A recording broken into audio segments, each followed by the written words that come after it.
All right.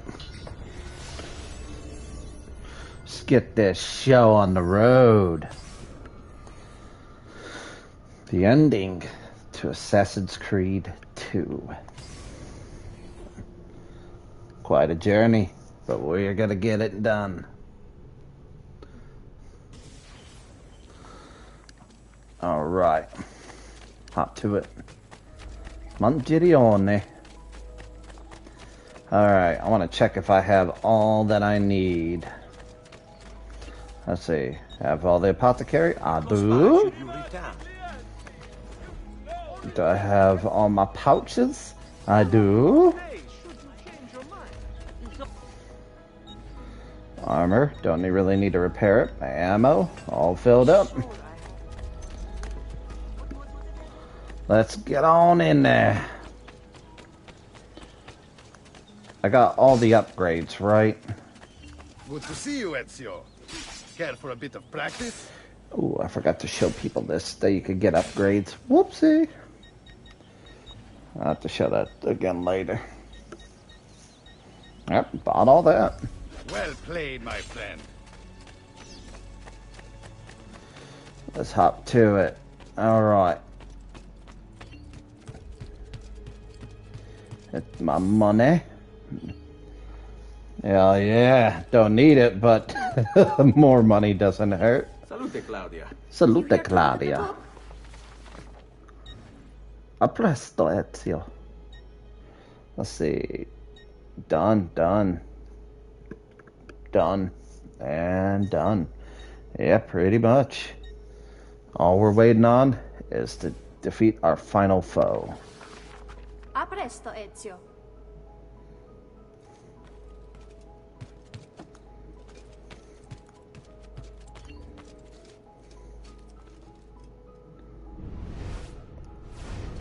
I love how I already have the wall figured out. I'll give a little bit of time before I start. Normally Leonardo would be here, but sadly, no Leonardo. Because I got all the codex pages. But check out my... Let's see. I got all the weapons. All the... Yep. All of them. The armor of Altair. Got, that's the Mr. Agarius armor. The metal armor. The leather armor. And the Hauptschmied armor. And then this model of Leonardo da Vinci's flying machine. This is a model of Leonardo. Words. This is a model of the carriage I drove. That Ezio drove. That Ezio drove. Thank you very much. But yeah, I think. Inventory. All filled up. Items. Completed. Nice.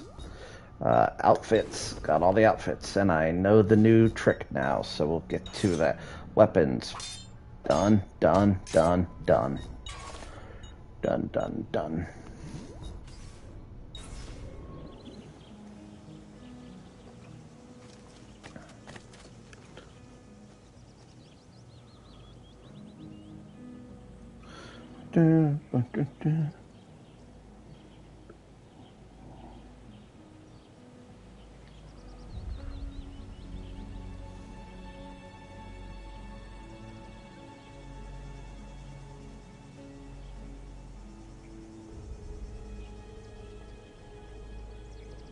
There we go. Willing to watch another streamer. Alright, so all done, really. I never really checked the conspirators. Yeah. Wiped out all of them. Only need you. Rodrigo Borgia. Let me see if I missed anything. Maybe that could be something I do real quick. This is Venezia. Nope, Atala Venezia. Florence. Got all of Florence. Tuscany. Got it all. Romagna. Yep, got all that too.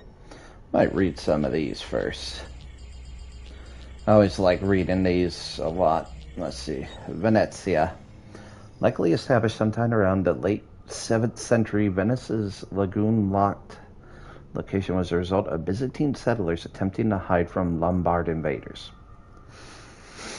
By the Middle Ages, the city had grown into a great naval power. Its strategic position at the top of the Adriatic meant that ships taking goods inland had to go through Venice, filling its coffers with money and commerce. Entering the late Middle Ages, Venice exercised influence over both its neighboring states and the church. When the Fourth Crusade rolled around in 1202, the Crusaders required transport on Venice's ships, which the Venetian Doge Enrico Nandolo agreed to on the condition that the Crusaders retake the Dalmatian city of Zadar and then capture Constantinople. When Constantinople fell, the city was sacked by the Venetian fleet, which stole, among other things, 4 bronze horses as ornaments for the Basilica San Marco. Now that's what I call. Okay. As Venice's wealth grew, so did its fleet. Through sea battles, she gained Byzantine territory, Hungarian territory, and destroyed the Genoese fleet. Yes. Venice's fortunes were so entwined with the sea that every year the Doge would throw a ring into the lagoon while saying in Latin, "We wed thee, sea, in the sign of the true and everlasting Lord."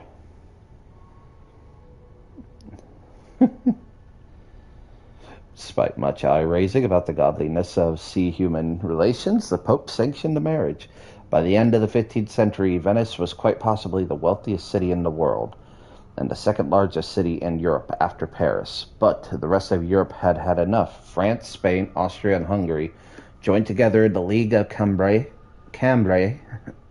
partnering with Pope Julius II to crush Venice. But Venice was able to weather the storm, ultimately keeping her territories even after several disastrous defeats. But she would never expand again. Turkey attacked in the 18th century, and Venice began a long decline, which ultimately ended in 1797 when Austria took control of the Republic.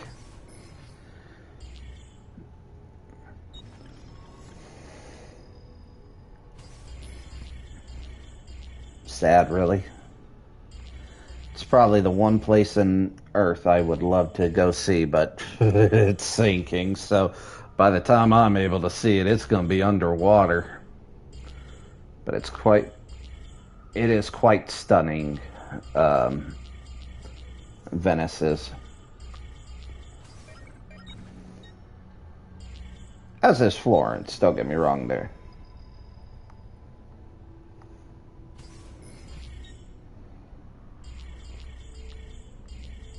Thank you for joining. Let's take a look.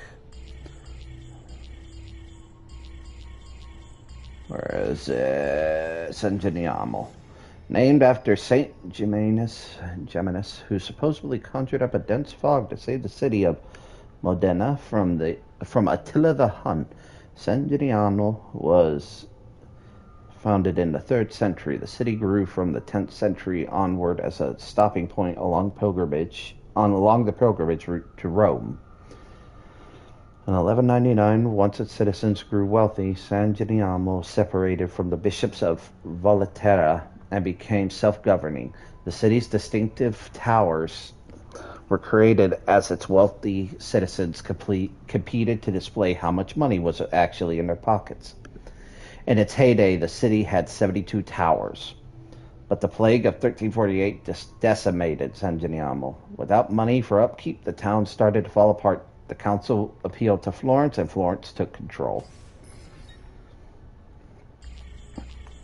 Forlì, founded in 798,000 BC by Paleolithic cavemen who were interested in flint manufacturing. Forlì has been an industrial center ever since. The name comes from the Romans Forum Livi, who built the city in 188 BCE along the Via Aemilia, one of the several roads they laid after pacifying the Gauls in the region.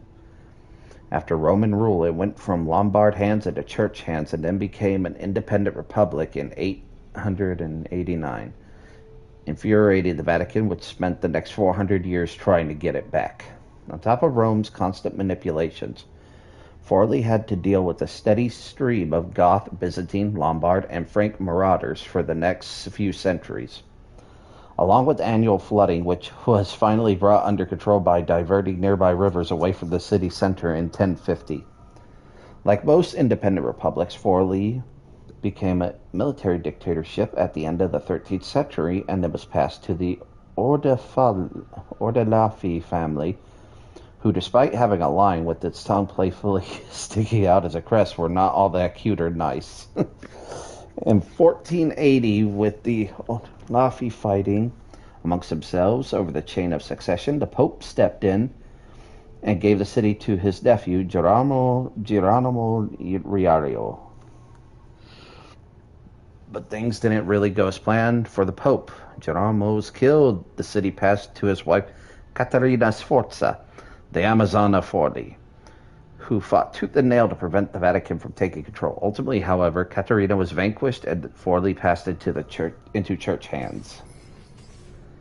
Well then. History of Italy. Well, nothing really else to do. Let's go.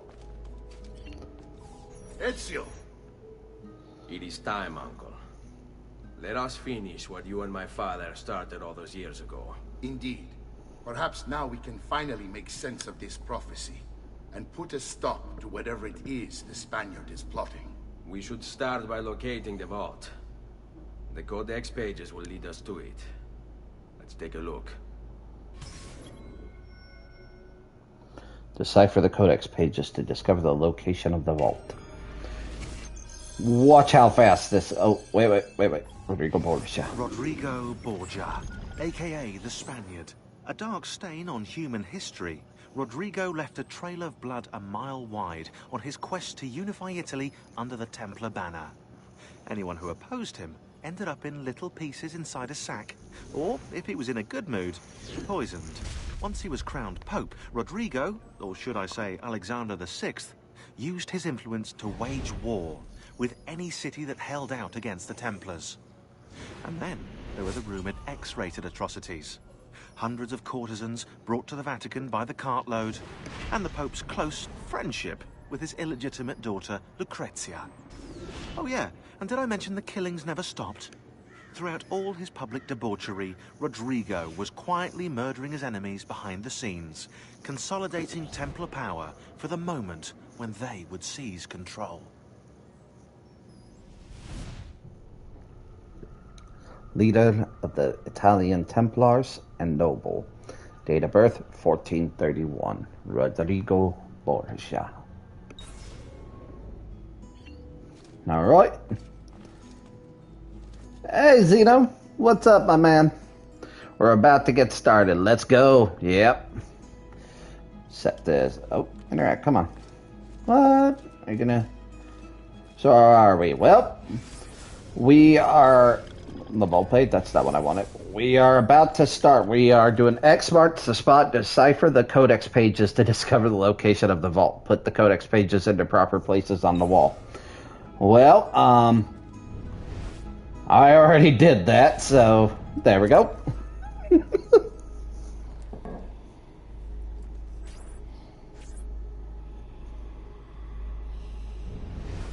It is a map of the entire world. But there are lands shown here that do not exist. Apparently they do exist. I imagine they've yet to be discovered. Or rediscovered. How is this possible? Perhaps the vault will hold the answer. Do you see where it is, then? No. It can't be. The vault. It looks like the vault is in Roma. The Spaniard. This is why he became Pope. Now I understand. It's not the vault alone he's gained access to, but the staff as well. What stuff? The Codex always spoke of two keys. Two pieces of Eden needed to open the vault. One is the apple. And the other is the staff. The papal staff is the second piece of Eden. For years, no, decades, we've sought these answers. And now, at last, we have them. But so too could the Spaniard. And if he does, if he finds a way into the vault, its contents will make the apple seem a trifling thing. I must go to Roma and find the vault. What of the rest of you? We'll do what we do best. Cause some trouble in the city, giving you the freedom to conduct your search. Just let me know when you are ready, Nipote. Oh, we'll be ready. First things first, I like to read the Codex, because I feel like this holds all the information about what happens to Altair after Bloodlines and explains a lot. Page 1. I have spent days with the artifact now, or has it been weeks, months? I can no longer be certain. The others come from time to time, offering food or distraction. They say I should separate myself from these studies. Malik has even suggested I abandon them entirely. But I am not yet ready to turn away. This apple of Eden will be understood. It must be. Is it a weapon? Is it a catalog? Is it somehow both? He who increaseth knowledge increaseth sorrow. The philosophy is such a statement I can understand. But for it to be true, literally true, a society that waged wars with ideas and information in place of steel and swords. Its function is simple, elementary even. Dominion, control, but the process, the methods, and means it employs, these are fascinating. Those subjected to its glow are promised all that they desire. It takes only one thing in return, complete and total obedience, incarnate. I remember my own moment of weakness when confronted by Al-Mualim, my confidence shaken by his words. He who had been like a father was now revealed to be my greatest enemy. Just the briefest flicker of doubt was all he needed to creep into my mind, but I vanquished his phantoms, restored my self-confidence, and sent him from this world. I freed myself. But now I wonder, did I really? For here I sit, desperate to understand that which I swore to destroy. This is why the apple has a tale to tell. I sense the flickers of something great and dangerous. We are all at risk. It is my duty to do something about it. I must not, cannot turn away until I found the truth. Just a sketch of the Templar Assassin War. Hidden Blade. Here we go. What follows are the three great ironies of the Assassin Order. 1. Here we seek to promote peace, but murder is our means. 2. Here we seek to open the minds of men, but require obedience to a master and set of rules. 3. Here we seek to reveal the danger of blind faith, yet we are practitioners ourselves. I have no satisfactory answer to these charges, only possibilities. Do we bend the rules in service to a greater good? And if we do, what does it say of us? That we are liars, that we are frauds, that we are weak. Every moment is spent wrestling with these contradictions, and in spite of all the years I have had to reflect, still I can find no suitable answer, and I fear that one may not exist. Nothing is true, everything is permitted. Does our creed provide the answer, then? That one may be two things, opposite in every way, simultaneously. And why not? Am I not proof? We of noble intentions possess of barbaric means. We who celebrate the sanctity of life and then promptly take it from those we deem our enemies. Who were the ones that came before? What brought them here? How long ago? Centuries? Millennia? Longer still? So little remains of them. What drove them out? What of these artifacts? Messages in a bottle? Tools left behind to aid and guide us? Or do we fight for control over their refuse, giving divine purpose and meaning to little more than discarded toys? Robert de Sable may be dead, but his brotherhood survives. Though less conspicuous in appearance, I fear they remain a threat. Where once they proudly walked the streets, making for easier targets, now they retreat into the shadows. It grows difficult to track them. What wicked things will they weave in the darkness? Our work will be all the more complicated for it. Already there are rumors of movement on Cyprus. I will have to investigate.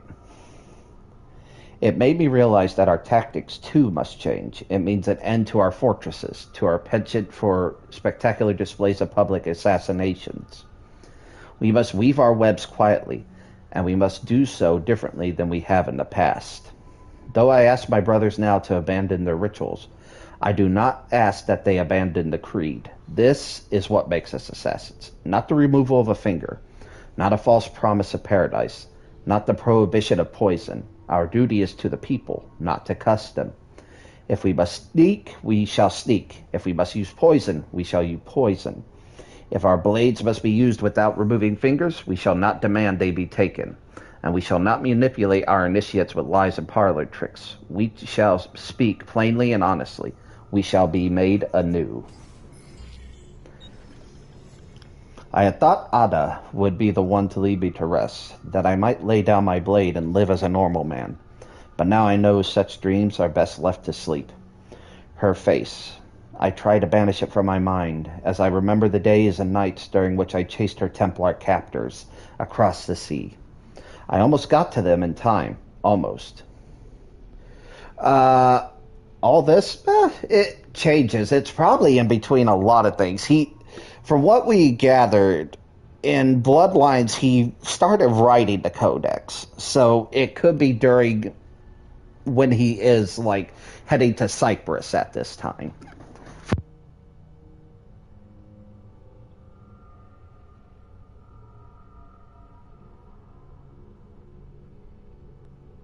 Talked about in the Altair Chronicles on the DS game, before Assassin's Creed 1.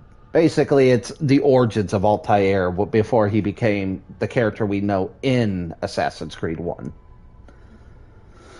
So this is basically him telling us about Ada, who he fell in love with. Who Ada was, though, funny enough, she was the Holy Grail. Her bloodline was connected to Jesus Christ, and in doing so, also Isu.